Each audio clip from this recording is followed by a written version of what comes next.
Chiefs Kingdom, welcome back to the channel, guys. Now today is a very special day for the Kansas City Chiefs. One, it is a day off, but two, tomorrow is the start of padded practices. Guys, get ready because things are about to intensify insanely, okay? Now in this video specifically, I wanted to break down some winners and some losers, some guys who have stood out and some guys who are maybe on the edge, on the bubble of maybe even getting released. Now these highlights are from the last couple of days, so make sure you guys keep that in mind as we go through the video. But before we jump in, I want you guys to comment down below 3 players that you think are locks to make the roster that maybe shouldn't be, or like surprises, right? But at the same time, locks. But also 3 guys you think that could be on the roster bubble before you hear mine. Now with that being said, make sure you guys go follow all of the Chiefs media members for posting these highlights, man. They're going to cover us throughout all of the offseason. So go follow them on X, man. Without them, these videos are not possible to make. And with that being said, let's kind of dive into the video. Now the first player, and let's start off on the offense. The first guy I want to talk about is Prince. Now over the last couple of weeks, a lot of people have kind of forgotten about Prince, right? Was released from the team, was brought back, and now not only did they bring him back, but he's the running back 2, right? He is rotating in with the 2s.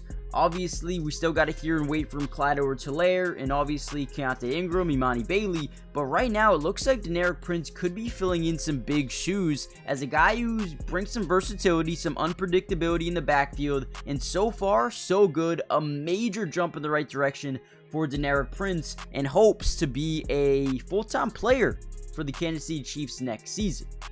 Now, another guy who has surprisingly moved up the depth chart in multiple different positions is Kadarius Toney. Now, the Chiefs have known for a long time now that Kadarius Toney is a guy they just need to get the football to, right? Has struggled with some drops here and there, but when he has the football in his hands, he actually is a pretty good playmaker, but that's the issue, getting the football in his hands. So what they have done, what Andy Reid has done, has put him in the backfield, lined him up in the backfield, quick screens, quick handoffs, quick reverses, some sweeps, some end arounds, getting the football in his hands just more naturally, right? And I feel like that is something that is really upping his game and is moving him up the rankings, right?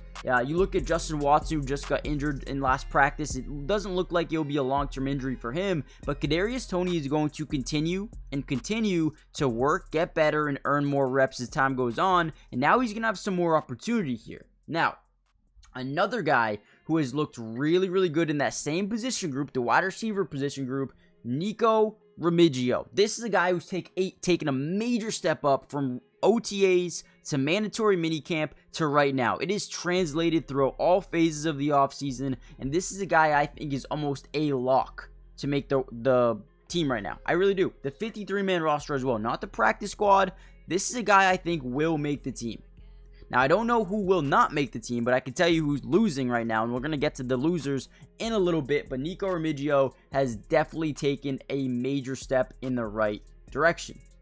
Now, I also want to give a big shout out to a guy like Kingsley. Now, he hasn't been getting day 1 starting reps at left tackle, but he has been repping in, right? He's been rotating in with Wanya Morris, and I want to give him a big shout out just because he is competing. He is making it difficult for Matt Nagy and Andy Reid to solidify who that left tackle is going to be, which is also a major step in the right direction. Having guys that can compete as starters right away is a good thing to have, right? Another really good player so far, Wiley. I mean, this dude looks ready to go. He looks like he could be the tight end 2 right away and potentially even the future of this football team. Now, before we get any further into the video, we still got a lot to talk about. Hit the like button, but more importantly, subscribe to the channel if you're new. It is free. It doesn't cost anything, and we will be covering the Chiefs throughout the remainder of the offseason, training camp, preseason, regular season, everything you could think of. We've got you guys covered, so join the family if you haven't already done so. Lastly, check out my Twitch. We will be live streaming some Chiefs games on my Twitch, breaking down the film on live stream. So it's Matty Dubs with 3 S's, or you can find the link in the description below.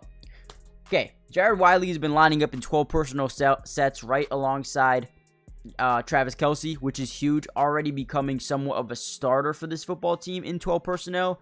I love what I'm seeing from Jared Wiley, the confidence, the work ethic, but also what he does on the field. The connection that he's already built with Patrick Mahomes is something that you need to continue to look at, man. He is a good player.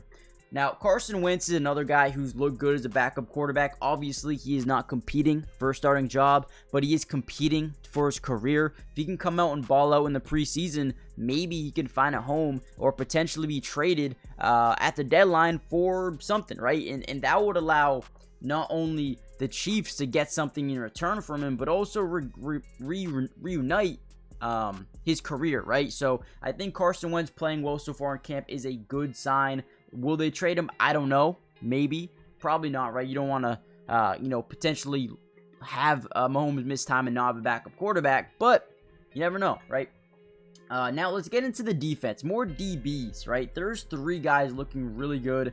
Actually 4 guys. We're going to go 4 guys here. Chamari Connor has been getting the majority of starting reps at the nickel spot here for this defense. I think he is a day 1 starter for them. I think what he has shown so far in camp tells us nothing else besides this is a guy that can start. And that's what he has shown. So again, big shout out to Chamari Connor. You also have a guy like Kamal Hayden. I mean, he's worked his way up the depth chart here. Don't be surprised if he starts to earn some time with the DBs, even with the first team as well. Right now, you have Trent McDuffie, you have Joshua Williams, you have Chamari Connor. Nazee Johnson also got some first team reps as well. But with Jalen Pup on the PUP, Nick Jones not playing amazingly, Kamal Hayden has been getting some extra burn, extra time, and he's actually done really good with the time. Now, let's move on to the next one. Kelvin Joseph, a former second-round draft pick, I believe, of the Dallas Cowboys, has really started to look like a second-round draft pick. And if they can get a second-round draft pick out of a free agent, that is going to be huge for what they're trying to do for this defense. And he's just another one of those guys I'm going to continue to monitor going forward. A couple of other guys looking really good. Drew Tranquill has been everywhere at once. He's been huge. Leo Chanel has been, pretty much solid. Everything that you thought he would be and more. And now let's talk about the guys who have maybe lost a lot of ground in their positions, right? So we talked about Jared Wiley being really good. Irv Smith has not been great, and it's mostly because of how good Jared Wiley's been. The opportunity just hasn't been there for Irv Smith, and he's a guy that has great field stretching ability, can get down the seams, can get down the sidelines, add some speed, but so far, not so great for Irv Smith, as he'll continue to battle, but we'll see what happens with him going forward. Sky Moore might be on the bubble, man. Sky Moore does not look great. I thought Kadarius Toney would be a cut candidate, but right now I think Kadarius Toney could definitely make the team. Sky Moore, on the other hand, I don't think he's done anything. So we'll see what happens there. And then Nick Jones has not been amazing, has been okay, but again, has a lot of work to do to prove that he deserves to be on this 53-man roster, especially when you have Kelvin Joseph and Kamal Hayden, and you even have a guy in Jaden Hicks who's really good, really versatile, line him up everywhere. So a lot of work to do for a couple of these guys, but that's pretty much it. Let me know who surprised you the most. Hit the like button, subscribe if you're new, join the family. I'm excited to see what Louis Rees-Zammit can do next week with the pads on, so I'll see you guys in the next Chiefs update. Peace.